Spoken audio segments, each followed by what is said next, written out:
Alright, so imagine this, a phone that just refuses to die, like literally refuses. You wake up, you use it all day, you game, you scroll, you shoot videos, and by the end of it, it still has battery left. That's exactly the kind of madness the iQOO Z11 is bringing to the table.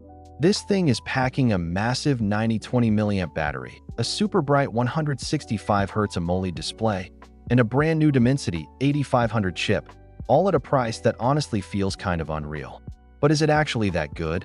Or is there a catch hiding somewhere? Before we dive deep, make sure you hit that subscribe button and drop a like, because we're about to break this phone down like a proper hands-on review. So first impressions, when you pick this up, yeah, it's not exactly light. At over 216 grams, you feel that battery instantly.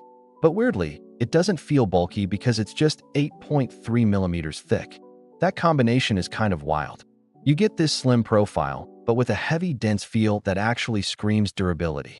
And speaking of durability, you're getting IP68 and even IP69 rating, which means dust, water, even high-pressure jets. This thing is built like a tank. Now the front is where things start getting exciting. A 6.83-inch AMOLED panel with a 165Hz refresh rate. And no, this is not just numbers on paper. Scrolling feels insanely smooth, like flagship-level smooth.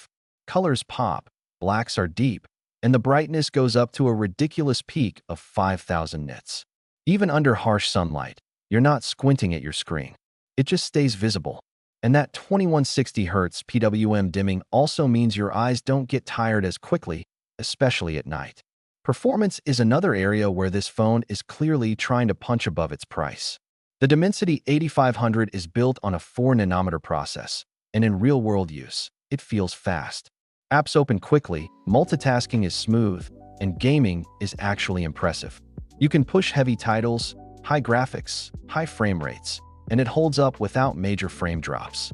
The Mali G720 GPU is doing serious work here, and with options going up to 16GB RAM and 512GB storage, this is not a phone that feels limited.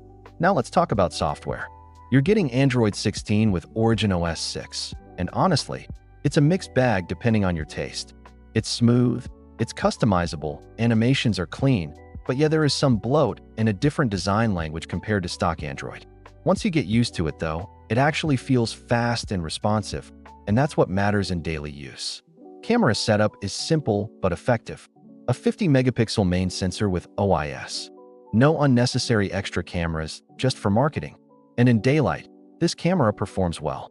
Good detail, nice dynamic range, and colors that are slightly punchy but still pleasing. At night, OIS helps stabilize shots and you get decent low light performance, though not flagship level. Video goes up to 4K, stabilization is solid, and overall it's reliable for content creation, especially if you're just shooting for social media or YouTube. Quick pause right here. If you're enjoying this breakdown and want more real reviews like this, hit that like button and subscribe so you don't miss the next one. Now let's get to the main highlight, the battery. 9020 mAh.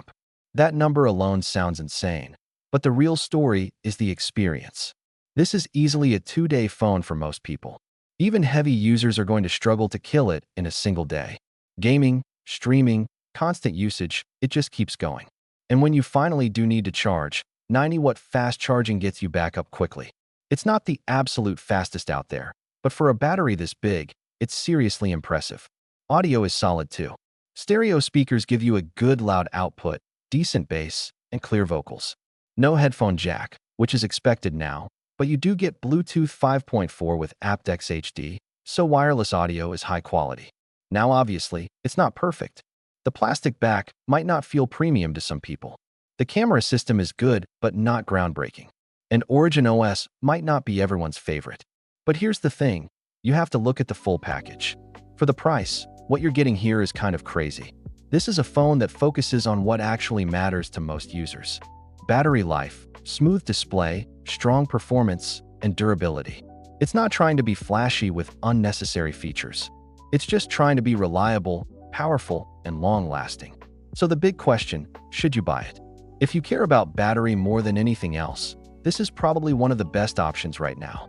If you want smooth performance and a great display without spending flagship money, again, this makes a lot of sense. But if cameras are your top priority, or you want a premium glass and metal feel, you might want to look elsewhere.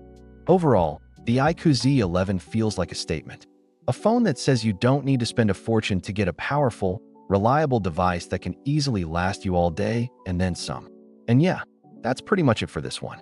If you found this review helpful, make sure to subscribe and drop a like, and I'll catch you in the next one.